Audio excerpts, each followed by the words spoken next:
O fato de Jesus ter nascido naquele lugar confirma que realmente estava acontecendo um recenseamento e que as casas de hospedagem estavam lotadas. Uhum.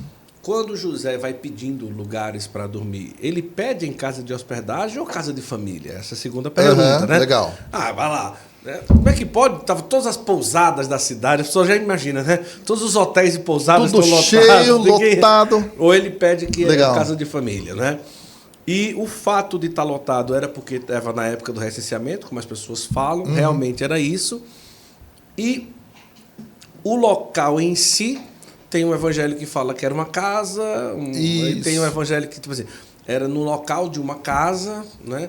Ou realmente era um estábulo, que é tipo um curral e tal, não sei o quê. Isso, perfeito. E como que a gente pode explicar essa questão da chegada no local e a procura do lugar para Jesus nascer e o local que realmente ele nasce? Legal. Existe aqui, tá, um detalhe bastante importante. Então, Nazaré é o lugar de onde eles saem, ok? José e Maria grávida vão para Belém. É em Belém onde eles vão buscar um lugar para ficar, tá? O que nós temos de informação? Número 1, era normal, num processo de recenseamento, de contagem da população, igual o IBGE, que faz o censo aqui no Brasil. Super lotado. Pronto. Então, o que acontece? As pessoas tinham que voltar para o seu local de origem, o local da sua família, né? Então, por exemplo, meus pais são de Minas Gerais. Então, eu teria que voltar a Minas Gerais com a minha família para lá ser contado dentro da minha família e tudo mais. Então, isso era um dado. Ponto. José é descendente de Davi. E Davi é de Belém. Então, isso é muito importante. Então, a cidade de Belém é a cidade de onde está vindo Davi. Davi tem um pai chamado Jessé, inclusive chamado de o Belemita, ou seja, porque ele é de Belém. Então, já que José é descendente de Davi, ele volta para Belém, ele vai para Belém. Esse é o ponto. Chegando em Belém, o texto não nos traz nenhuma informação se a casa, se a cidade estava cheia ou não. Não existe essa informação na Bíblia. A gente tem isso a partir das nossas inferências, mas não está dito lá. A cidade está lotada, eles saem, bate numa porta, não tem, bate na outra, não tem.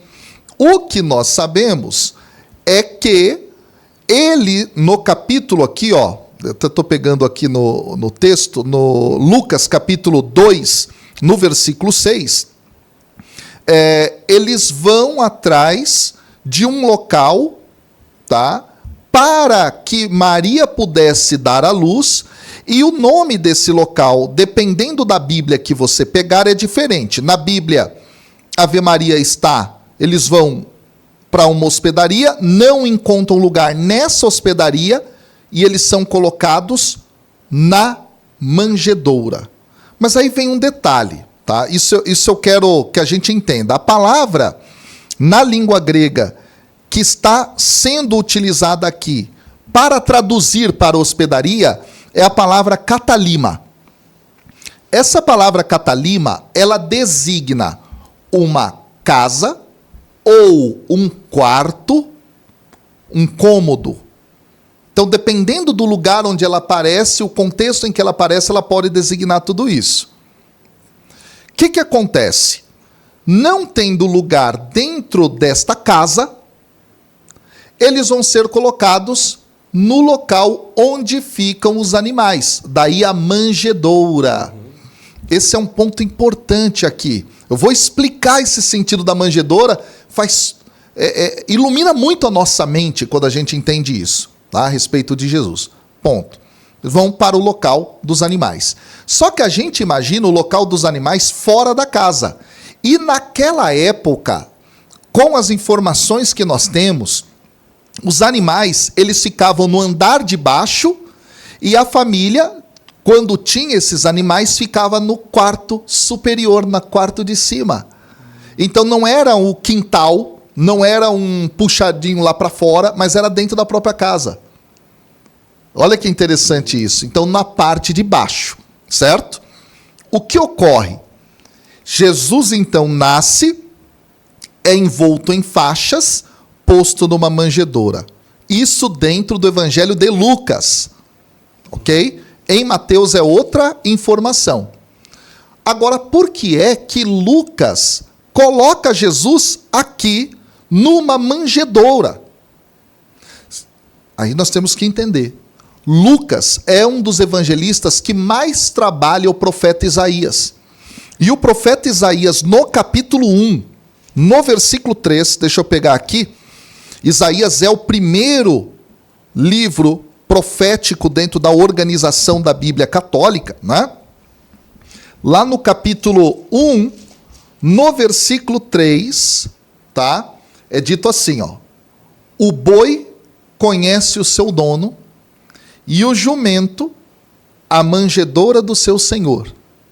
Olha só.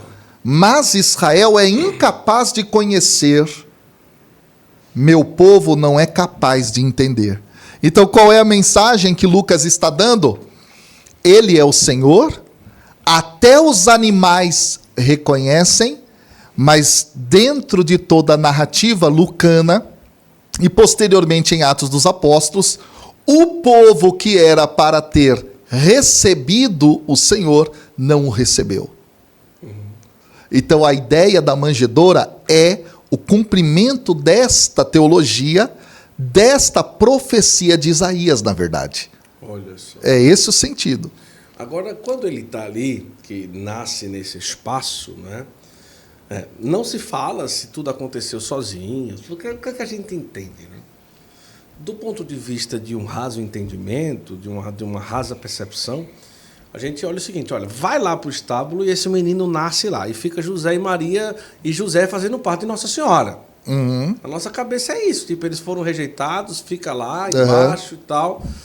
Mas nós não temos nenhum relato de como tudo isso aconteceu, né? Se as pessoas daquela casa se envolveram, era uma grávida, se ajudaram a Jesus nascer. Sempre quando a gente olha a foto, sempre tem só Jesus, Nossa Senhora, os animais e José, né? Então, sobre isso a gente não tem nada como imaginar. Nós né? temos alguns relatos de parto do primeiro século. Geralmente, parteiras ajudavam. Então, certo. Eu estou falando aqui não da doutrina católica, sim. Tá bom? Que pensa e entende mais Maria Virgem antes, durante e depois do parto, como Maria Virgem Perpétua e tal. Estou falando relatos da época, não estou falando disso aqui. Uhum. Geralmente tinha parteira para ajudar. Esse é o ponto.